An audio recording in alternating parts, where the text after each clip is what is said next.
The Galactic Unity Academy's gymnasium fell silent as Marcus Johnson walked out of the changing room. The human exchange student wore what his species called gym clothes, a sleeveless shirt and shorts that revealed far too much of his terrifying Deathworlder physiology. "By the 7 moons," whispered Zephix, a gelatinous Quellian student. "You can see its muscle fibers.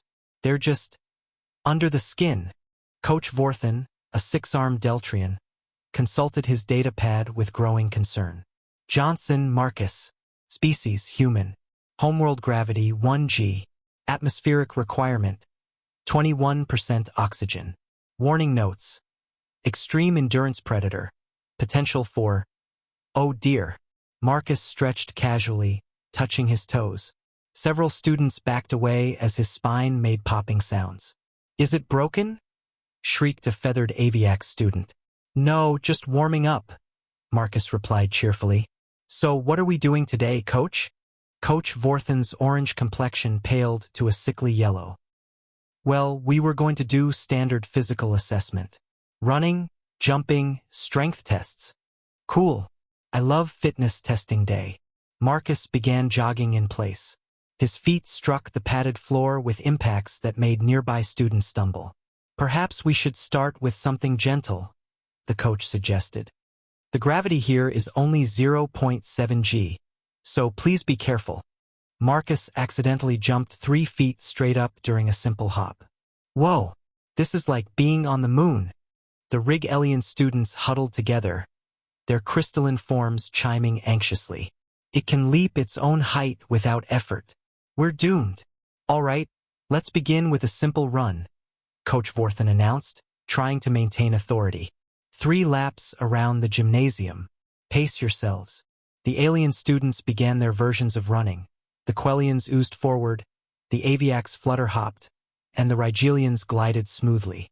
Marcus started with what he considered a light jog. He lapped them in 30 seconds. "Excuse me, coming through," Marcus called out cheerfully, passing the group for the second time. The backdraft from his movement sent 2 smaller students tumbling. "It's not even breathing hard," a tentacled Cephalonian wailed. By the time the others finished their first lap, Marcus had completed his 3 and was doing lunges. "Should I keep going, Coach?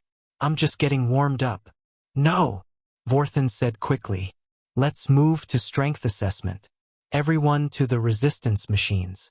The equipment was calibrated for various alien physiologies. Most students managed to move weights between 10 to 40 units.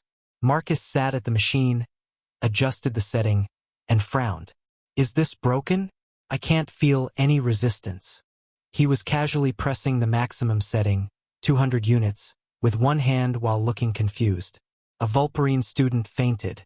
Their species' maximum military press was 35 units. "Perhaps we should try something else," Coach Vorthan suggested weakly. "Flexibility exercises?" Marcus dropped into a full split. Cartilage popped. Several students screamed. "He's dislocating his joints. It's a threat display. We're all going to die." "What? This is just stretching," Marcus said from his position on the floor. "Want to see a bridge backbend?" "No!" The entire class shouted in unison. The breaking point came during endurance testing. While alien students took carefully measured breaks every few minutes of activity, Marcus had been continuously active for the entire class period. "Aren't you tired?" Zephix asked from their puddle of exhaustion. "Not really. Back home, gym class is an hour and a half. This is only 45 minutes. Marcus wiped a single drop of sweat from his forehead. "Oh, but I'm getting kind of hungry. Human metabolism, you know? We need like 2,000 calories a day just to exist."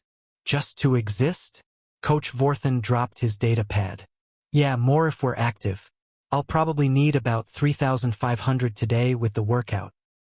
The class collectively realized that humans were perpetual fuel-burning, self-repairing, high-gravity adapted motion machines. The kind of creatures that evolved on a world where everything tried to kill them, so they just became harder to kill. When the bell rang, Marcus headed to the showers, humming cheerfully. "Same time next week, Coach?" Coach Vorthan was already drafting his resignation letter. Some species were simply too terrifying to teach. Behind him, his students huddled together, united in their newfound respect for why humans were classified as Deathworlders. It wasn't their weapons or technology. It was that they considered bone-breaking, muscle-tearing, lung-burning physical activity fun. The gymnasium needed therapy pods. Lots of therapy pods.